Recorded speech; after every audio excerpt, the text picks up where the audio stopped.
Hello, I'm Bonnie Gabowitz, host of Ward Talk. In Ward Talk, we discuss the issues in Ann Arbor. We discuss the challenges and the solutions with the council members of the city of Ann Arbor. Today, my guest is Ali Ramlawi from Ward 5. Welcome, Ali. It's been a while since you've been chatting with us, so welcome to the show. Oh, thanks. It's great to be back. And hello, Ann Arbor. And you represent Ward 5. So what's happening in your ward specifically? Well, we're challenged with the same issues much of our city is. Specifically, we're working on a lot of roads in the neighborhoods this year. The resurfacing projects are going to be are heavy in Ward 5 this summer. That's welcome news for the residents. The roads in many of these areas will be addressed. The sidewalks as well, some sidewalk gaps. We have the sidewalk millage now that allows us to address those gaps. We have 415 West Washington, the old county commission site, which we are looking to redevelop, hopefully, and achieve a lot of our goals at the same time. It's a very complicated site with a lot of issues to it. We're definitely challenged and challenging staff and coming up with ways to meet our goals with that site and get some, hopefully some housing built there. We got, we're coming out of COVID. We have COVID recovery. Much of the downtown is in Ward 5, so the small businesses in the area are looking at what comes next and what we're doing to help small businesses and on Main Street and such. And we're just working on the issues that are affecting all of us. We have stormwater management issues, a significant project that's being discussed now in the area, a little bit north of Ward 5, but I think affects us over there. And the rest, of course, we have Gelman. That 40-year-old problem still exists. We finally have gotten consensus to petition the EPA, ask the governor to ask the EPA to come in and evaluate the site, and hopefully land it on the national priorities list. So we can get it finally addressed in a rightful fashion. Mentioning the sidewalk and the street repair, the water main breaks, is that something you expect will continue through the spring and the summer and into the fall? What's the time frame on that? Yeah, well, unfortunately, it's probably going to last longer than many people would hope for.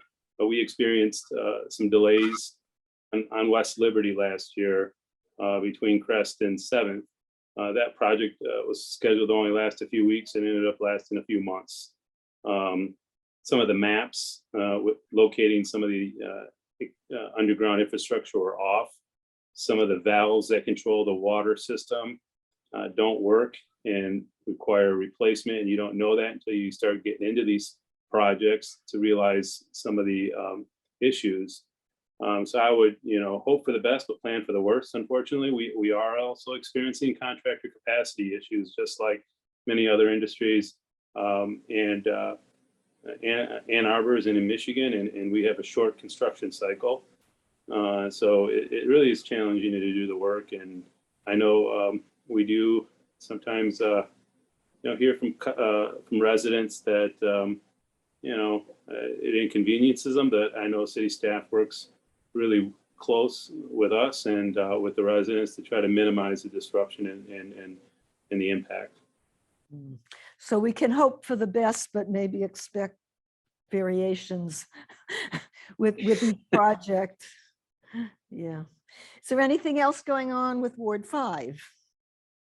Well, I'm up for re-election. I guess that's news, but I'm not here to talk about that. But I think what's affecting us affects much of the city. We do have stormwater management, issues. We revised our stormwater plans.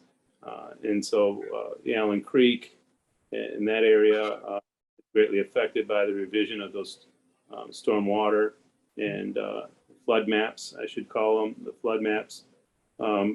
We have, again, you alluded to the infrastructure issues that we have in the Fifth Ward. Many of the oldest parts of our city and the infrastructure lie in the Fifth Ward. So we are seeing the need greater in some areas because of that. Affordable housing, we have a lot of properties. You know, the Ann Arbor Housing Commission has a lot of properties in the Fifth Ward.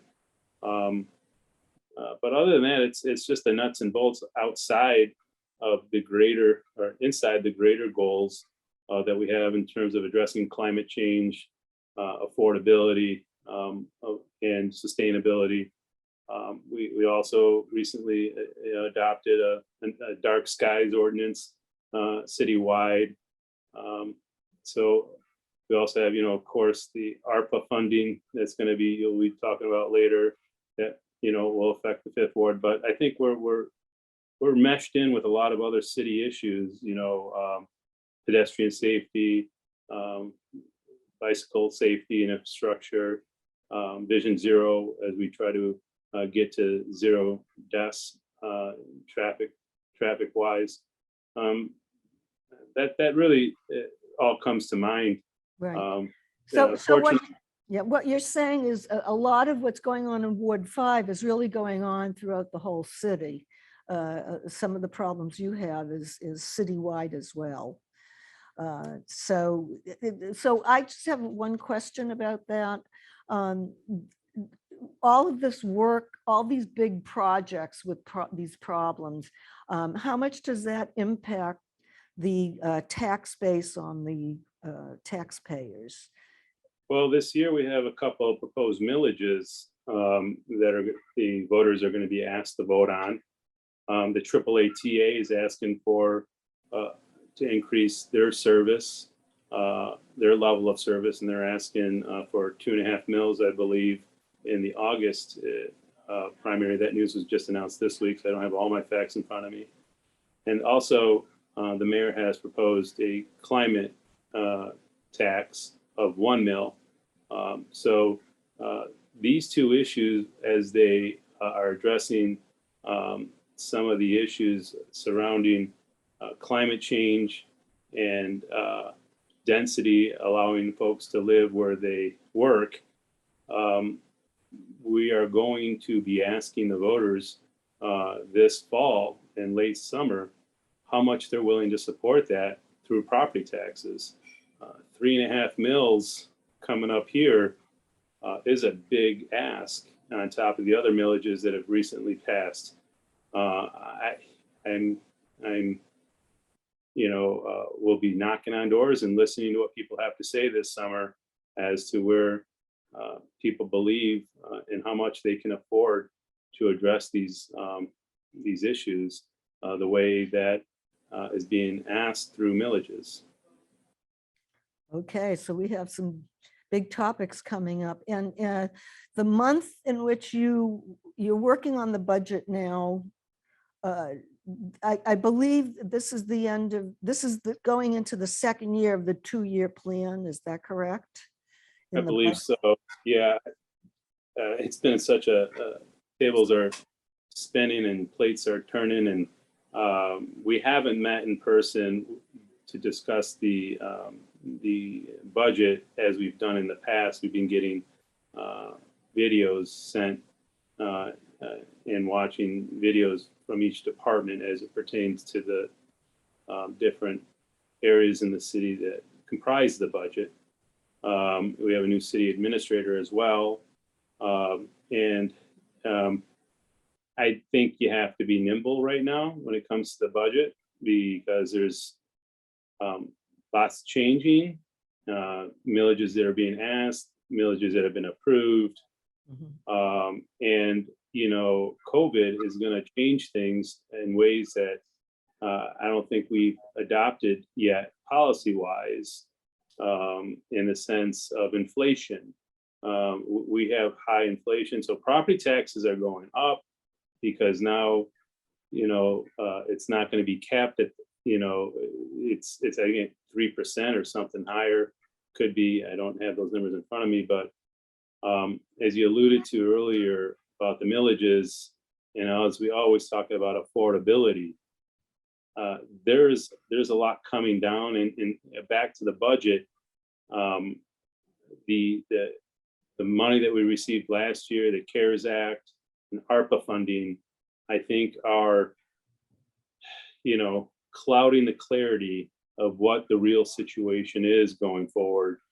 On top of, again, what happens to these millage asks, how things get funded, and if millages are approved, then it frees up money in other areas of the budget that can be applied to areas that the millage will then cover. So I think it's right now a very fluid situation, to be honest with you.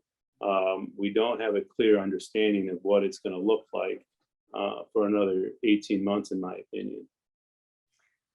Wow. So, so you're in the information gathering stage right now, and it sounds like whatever decisions are made, you definitely have a challenge of being able to communicate this information with the taxpayers, so they understand if they're going to vote, what they're voting for, and the importance behind supporting some of these initiatives.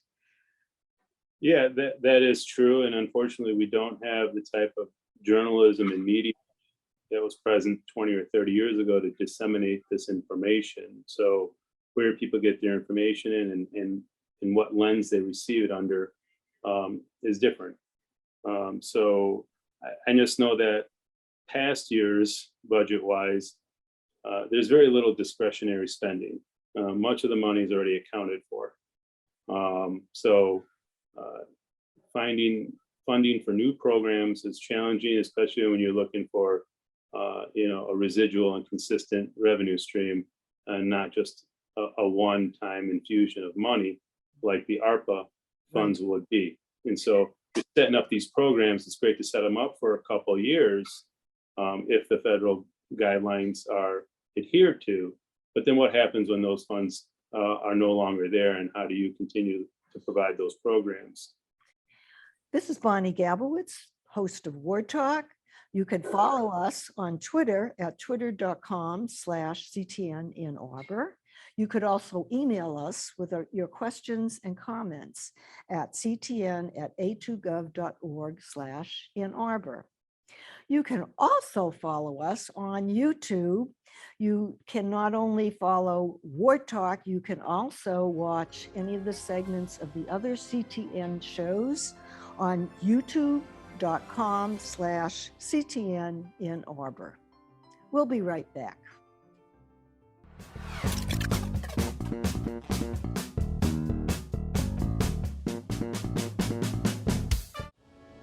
This is Bonnie Gabowitz, host of Ward Talk. We're talking with Ali Ramlawi from Ward 5. Ali, thank you so much for giving us some of these details. It's a lot of information, and it seems that every month things are changing and moving along. So I'm really glad you've been keeping us up with all the details. You mentioned just before the break that we have ARPA, which refers to the recovery money that in Arbor is getting, and my notes say it's $24,182,000 and $630, which is a lot of moolah. And I know that in January and February, the city invited citizens to put their 2 cents in and suggest where the money should go. And I know there are some restrictions and requirements as to how the money is spent. 24 million is just so much money. But anyway, there was a survey, and I'm curious to know, in terms of, there were certain categories of where the money would be spent, and maybe the percentage of how much money would go towards each cause. And I'm also curious to know the input that you got. How did that change the original idea of where the money was going to go, because I'm sure citizens want to know how their input was helpful. Well, thank you. Yeah, we'll be voting on that at our next meeting in a few days. And I'm not sure if any amendments are going to be coming forward to change the direction of some of that spending. We need to be careful as to how we spend it. These funds will be audited by the federal government to make sure that the guidelines were adhered to. So there are restrictions on how this money is spent, and there will be audits. I believe we need to have them all fully spent by the end of 2026. There was a survey done, as you said, to get a pulse of what the residents felt. So you simply couldn't just give the money back to people as a tax rebate, as we heard from some folks. That's, again, obviously would be against guidelines. But the survey really did just reinforce what I had hoped to see and what I hope to see on Monday. And that's for the money to go to those who are the most systematically marginalized in our community and those who have been greatly affected by COVID. And the areas of interest, were housing for the homeless, affordable housing, supportive services. Those issues there ranked near the top of where residents wanted to see the money spent. And then further down the line, it kind of petered out to some other issues that were put on the survey. Unarmed emergency response, universal income, of course, the galvanized replacing of the water lines, water line replacement. That was another issue that residents wanted to see money go into, other than the folks that have been greatly impacted by this. And so,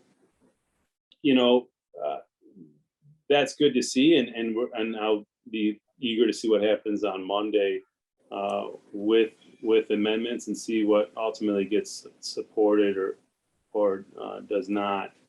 We did have the arts community come in late in the discussions and ask, hey, this is a part of our world and community that have been impacted the most, artists and the creative class. Mm-hmm. So that was something that was not originally planned for, but then came in later. And I believe there's $500,000 set aside for the arts community to be distributed according to the formula that's being put forward. Mm-hmm. And you mentioned COVID. Could you be a little more specific in how COVID has actually created more responsibility or more need to help people? Well, yeah, that's a great question, and we're still trying to figure all that out. I think, at the beginning we were all affected equally, but as time went on, there became a K-shaped recovery. Some folks were more impacted than others, and so one glaring example is childcare. We struggle with childcare now. COVID has really done a lot to providing affordable childcare, so people are having a hard time returning to work and still with an unstable situation with childcare as an example. But we're seeing the most marginalized in our community affected the most, and that, unfortunately, I think is the biggest tragedy. When you thought that the wealth disparity in our country and our community was at its max before COVID somehow exacerbated the disparity that existed prior to it. Housing prices have gone skyrocketed. Transportation costs skyrocketed. Cost of used cars went through the roof. Food now, inflation with food prices and energy prices are going up.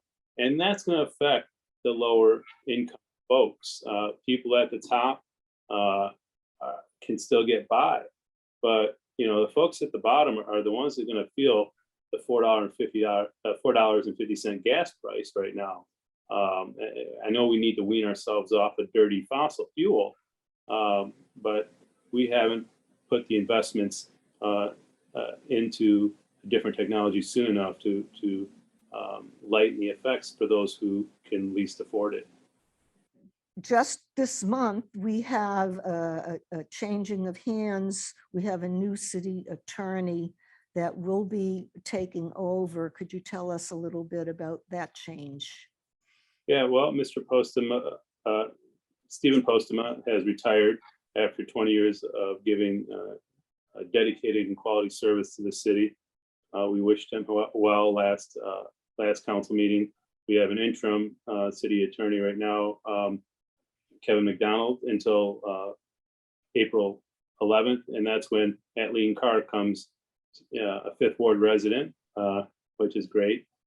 So we're continuing with that tradition. Mr. Postema was a Fifth Ward resident as well. So lucky to have folks in our community, and that's great to have somebody who lives in our community, knows our community, come into that position. It's a very powerful, influential position. Everything in our city flows through the attorney's office for legal reasons. You have to have, whether it's an ordinance or a land deal or zoning or resolution that affects and pertains to law.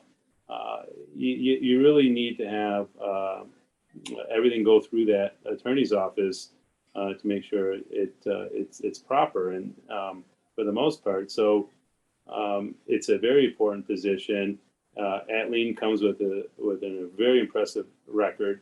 The one issue which we feel comfortable giving her the position for is that she hasn't had municipal law practice before. She has a tremendous amount of other types of law experience, but municipal law will be something new. But there is a team that's in the city attorney's office that is quite capable of helping and learn, and I believe this is somebody who can learn very quickly. So that sounds like you have a strong sense of confidence that you're in good hands. We do, yeah. I think we're very fortunate in this case. Okay. And we occasionally talk about 820. That's been an ongoing theme. Are there any updates on that project? No, it's an ongoing, unfortunately, pedestrian casualties and fatalities have risen in the past year nationwide.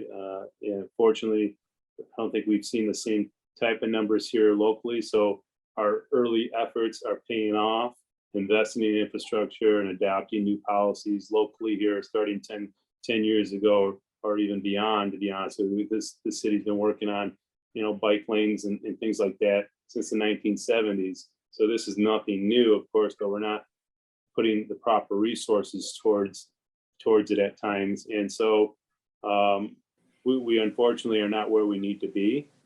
We'll continue to fund it, but it is an ongoing policy, and it needs to be embedded in everything we do going forward as we redevelop parts of our area, as we put in new infrastructure, as we replace old infrastructure. We replace it with this in mind and these goals embedded.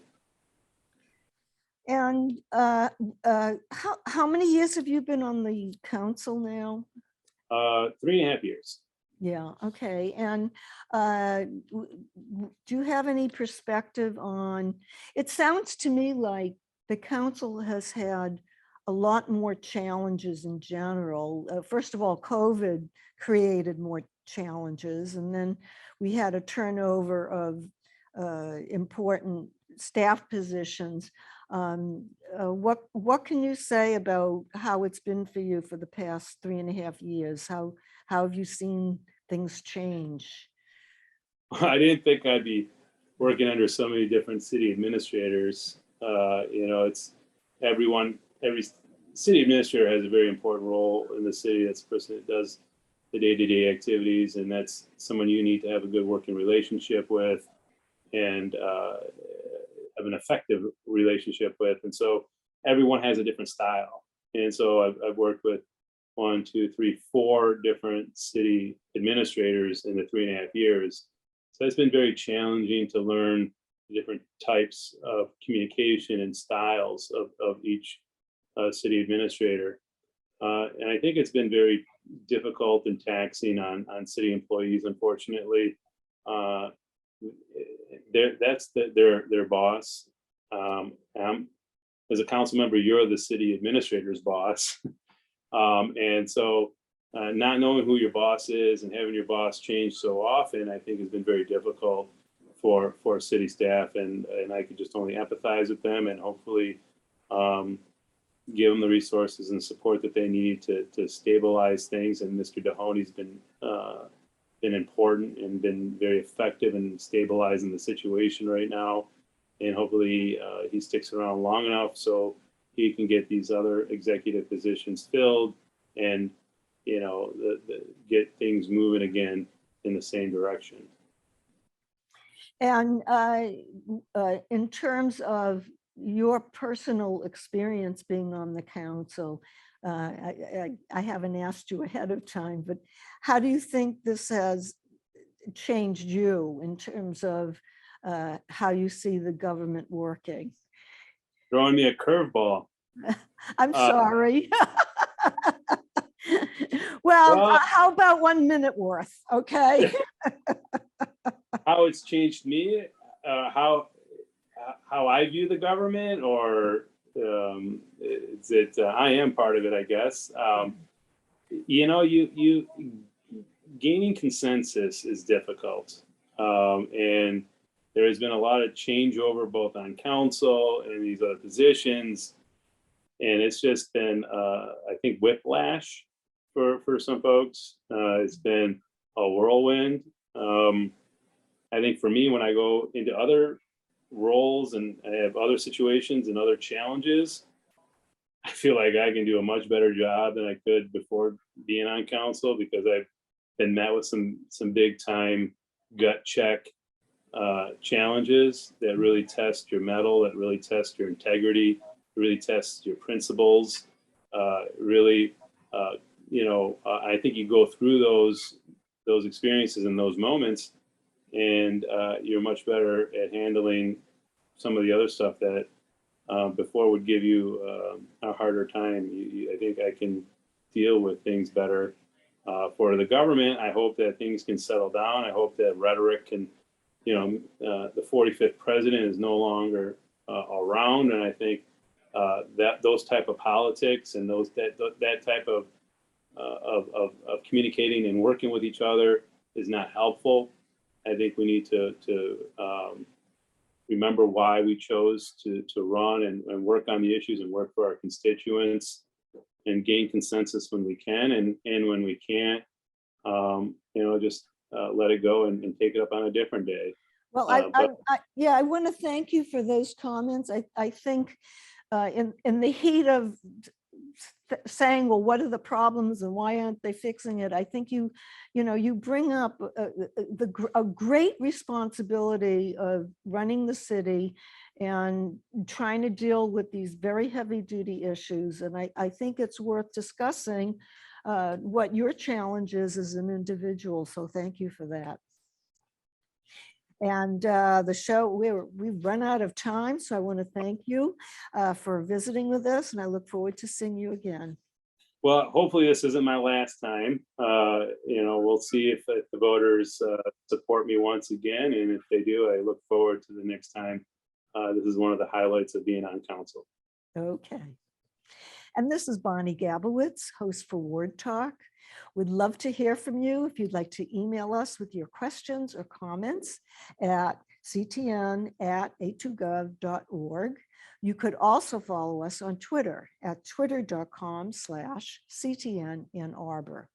You're also welcome to check this show, other segments, as well as other shows on CTN on YouTube at youtube.com/CTN in Arbor. I'm looking forward to the next show, and I hope to see you then.